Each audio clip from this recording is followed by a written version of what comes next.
भारत को सोने की चिड़िया से आज के आधुनिक भारत तक पहुंचने का सफर काफी उतार चढ़ाव भरा रहा है। जब हम सोने की चिड़िया थे, उस वक्त भारत दुनिया का सबसे अमीर देश था। दुनिया की लगभग 25% से 30% जीडीपी अकेले भारत की थी। हमारे पास हीरा, सोना, मसाले और मलमल का कपड़ा इतना था कि पूरी दुनिया हमसे व्यापार करने को तरसती थी। नालंदा और तक्षशिला जैसी यूनिवर्सिटीज थीं, जहां दुनिया पढ़ने आती थी। लोग सुखी थे और भारत वाकई संपन्न था। भारत की इसी दौलत को देखकर कई बाहरी आक्रमणकारी आए। पहले महमूद गजनवी जैसे लुटेरे आए, जिन्होंने मंदिरों और खजानों को लूटा। फिर दिल्ली सल्तनत और मुगलों का दौर आया। मुगलों के समय भारत अमीर तो था, लेकिन दौलत का एक बड़ा हिस्सा महलों और युद्धों में खर्च होने लगा।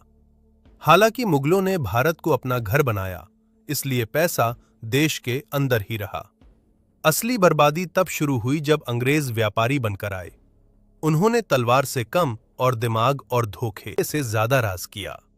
वो यहां से कच्चा माल जैसे कपास, कौड़ियों के दाम खरीदते, इंग्लैंड ले जाते और वहां की फैक्ट्रियों में कपड़ा बनाकर हमें ही महंगे दामों पर बेचते। उन्होंने हमारे हस्तशिल्प और खेती को बर्बाद कर दिया। आजादी के वक्त भारत की जीडीपी गिरकर मात्र 3% रह गई थी। उन्होंने करीब 45 ट्रिलियन डॉलर की संपत्ति भारत से चोरी की। 1947 में जब अंग्रेज गए, तो भारत के पास सिवाय गरीबी और बंटवारे के जख्मों के कुछ नहीं था।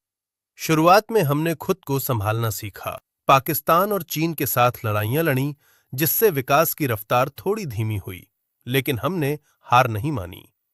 1991 में भारत ने अपनी अर्थव्यवस्था के दरवाजे दुनिया के लिए खोले। उसके बाद भारत ने पीछे मुड़कर नहीं देखा। आज हम दुनिया की 5वीं सबसे बड़ी अर्थव्यवस्था हैं। हम चांद के दक्षिणी ध्रुव पर पहुंचने वाले पहले देश बने। आईटी, दवाइयों और स्टार्टअप्स में हम दुनिया के लीडर बन रहे हैं। हम एक ऐसे अमीर घर की तरह थे, जिसे पहले लुटेरों ने लूटा, फिर किराएदारों, अंग्रेजों ने घर की ईंटें तक निकाल लीं। लेकिन पिछले 75 सालों में हमने अपनी मेहनत से उस टूटे हुए घर को फिर से एक आलीशान महल बनाना शुरू कर दिया है।